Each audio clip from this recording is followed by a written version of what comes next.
Ladies and gentlemen, the President of the United States. I do not need to tell you that we are still locked in a deadly struggle with our enemies, the enemies of our ways of life. And the war is still the chief job of each one of us, the greatest production of which we are capable, faithful adherence to regulations that make it possible to supply our men in battle with everything they need, and buying and holding war bonds. These are things that we at home must do to speed victory. In the past 3 years, more than 85 million Americans have invested billions of dollars in bonds. Never before have so many people held such a direct share in a great national effort to save, to buy, and to hold all that we can of war bonds. This is a small service to ask of us who do not fight. Yet it is one of the biggest things that we can do for our fighting men.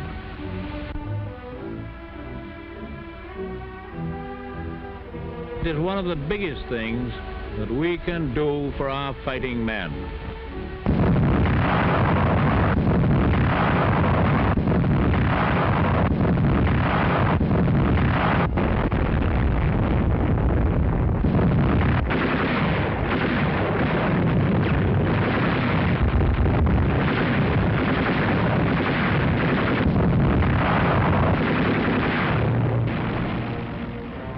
These are our fighting men, and these are our bonds in action. Now, this minute.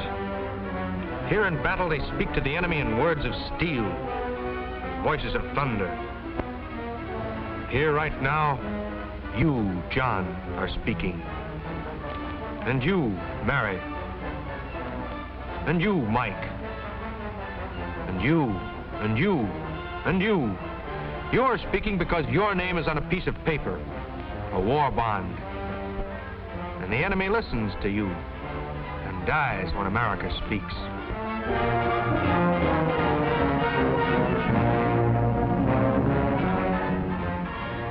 But battle isn't all noise. There's also silence. The deep silence of men suffering. Here the words you speak fall soft and reassuring. Here your bonds say relief from pain. They say hope, health, sanity. They reinforce the skilled fingers of surgery, shelter injury and illness, give back life itself to men who face losing it because it's their job. The power of life and death. Death to the enemy and life to our fighting men. That's a tremendous, a vital power, and you hold it in war bonds. You hold another power, too. Your war bond has two sides. One side fights the war. The other side wins the peace. Your own personal peace. As Mr. Philip Murray, president of the CIO, says, the great payroll savings plan, now numbering some 27 million workers, was introduced as a wartime measure to help finance the war and combat inflation. Few of us realized when it was introduced 3 years ago that it was also a powerful instrument for winning the peace. Through a program of regular savings engaged in now and carried over into the post-war era, the working men and women of America have an unprecedented opportunity to ensure themselves a substantial measure of security. Mr. William Green, president of the AFL. Men of labor know that in organization there is strength, and the men and women of America are today organized into a vast war bond army. If we remain united by buying and holding war bonds until they mature, we shall be taking a great step forward toward the realization of that security to which we look forward in the future.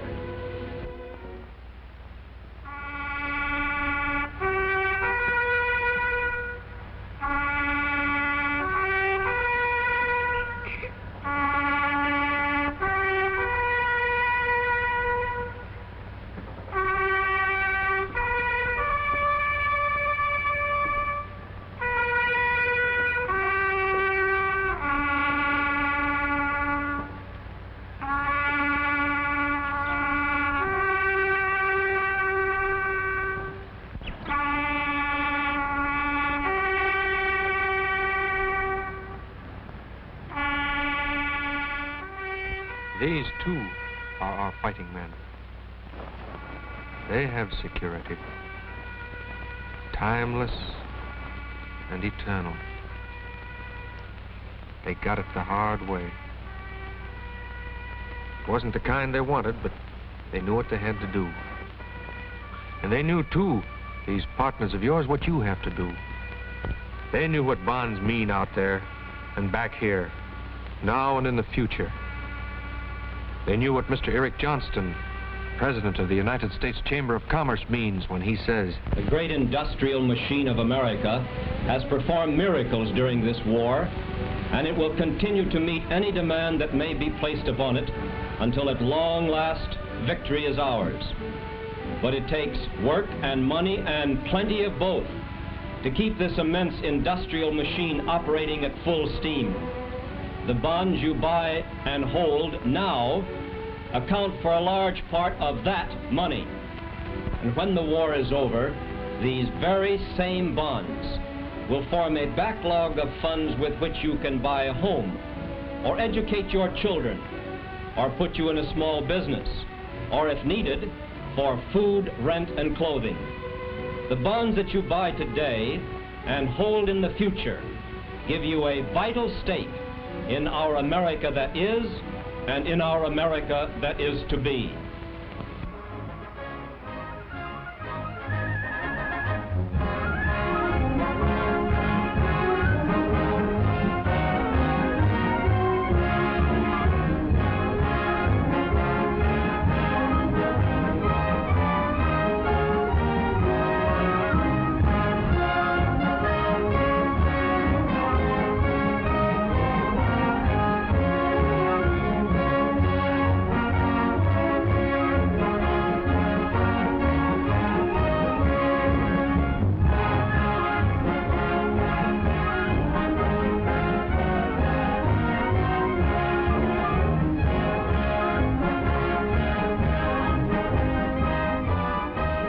the America to be, where will you stand in it?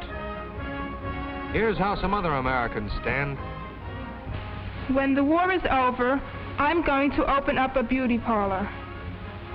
My boy is going to go to a good American college. We're buying and holding our war bonds for a little home in the suburbs. I saw what happened after the last war. I keep on buying my bond, $75, and I get $100 after 10 years for them. Me and my husband buying a war bond when my son come back from the war, and I buying a home out the country. I got a brother over there. When he comes home, we're going to open up a filling station. If that doesn't work, we're going to open up some other business. I have a boy in this war, and I'm saving my bonds for his education when he gets back. The main thing is to help our boys. That's why I'm buying war bonds. I buy bonds every month and keep them so as I can pay for a college education after the war. I buy bonds every payday, and I hold all that I've bought. When this scrap is over, I'm going into retirement and do lots of fishing. I have been buying bonds since the beginning of the war, and will continue to buy and keep them until after the war, so as to have enough money to start into a business of my own. And now, the Secretary of the Treasury, Mr. Morgantheau. I think all of us have a better idea now what war bonds mean to the winning of the war and to our security in the future. But there are a few other things that you should know about your war bonds. The war bonds you buy, E-bonds, were especially designed for your protection. They're an obligation of the government and are guaranteed by the full faith and credit of the government in the same way as a dollar bill in your pocket, but with special privileges. Here are some of the special privileges you get with E-bonds. Each E-bond is owned individually in your name. It's yours. It's worthless to anyone else. If it's lost or stolen, you can get another one. You can name someone in the family to own it with you, a co-owner which means that you both own the bond like a joint savings account. You can name someone as beneficiary the way you do on your life insurance policy. This means that if you die, whoever you name beneficiary will get the money. After 60 days, the E-bond is always redeemable in cash, and after 1 year, it is worth more than you put into it. The longer you hold the bond, the more it increases in value. For example, when you pay $75 for a $100 bond, this is what happens. The second year, it's worth $76.50. The fourth year, it's worth $80. The sixth year, it's worth $84.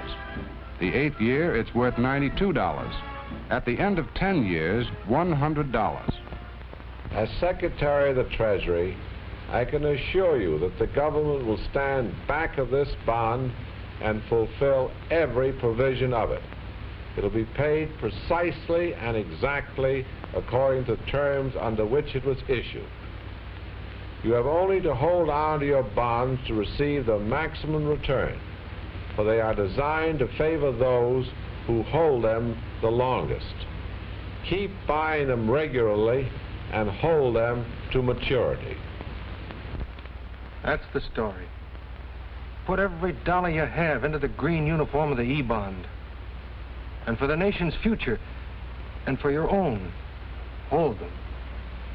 They work for the war, and they work for you. I know what I'm talking about. I used to work in a war plant myself 2 years ago. Since then...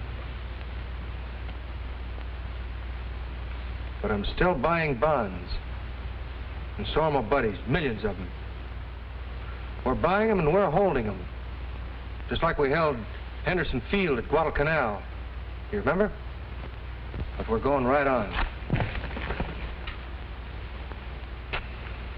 For America and our future. How about you?